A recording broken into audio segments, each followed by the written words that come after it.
দুনিয়াতে মায়ের মতো আর কেউই হয় না, তাই না? আসসালামু আলাইকুম, কী অবস্থা সবার?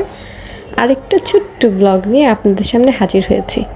আজকের ছোট্ট একটু রান্নাবান্না।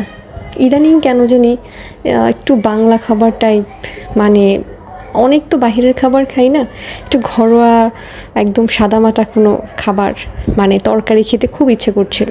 তো আজকে রান্না করব না, আমি রান্না করব না, আজকে আমার প্রিয় মায়ের হাতের মজার একটা তরকারি রান্না হবে, যেটা ইদানিং আমার খুব খেতে ইচ্ছে করছিল। তো আজকে আম্মু আমার জন্য রান্না করবে লাউ দিয়ে মাছ, সেই সাথে থাকছে ভাজা ভাজা মচমচে আলু ভর্তা। এইভাবে আলু ভর্তা কারা করেন অবশ্যই কিন্তু জানাবেন, এত মজা হয়। নর্মাল ওই যে কাঁচা পেঁয়াজ দিয়ে যেমন হয় না, তার চেয়ে কিন্তু কয়েক গুণ বেশি মজা হয় এভাবে ভাজা ভাজা করে আলু ভর্তাটা করলে।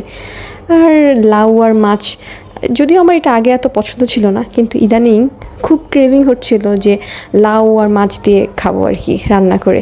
তো আজকে আম্মুর হাতের মজার, যদি আমি লাউ কখনোই রান্না করি নাই এর আগে, তো আম্মু আজকে আমার জন্য এই মজা করে লাউ আর মাছ রান্না করবে। এত মজা হয়েছে।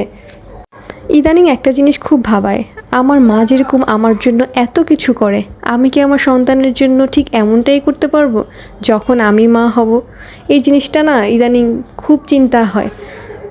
মা 2 দিনের জন্য যদি আমার বাসায় আসেন বেড়াতে, একটু স্থির হয়েও বসেন না, সারাক্ষণই খুঁটিনাটি করতেই থাকে।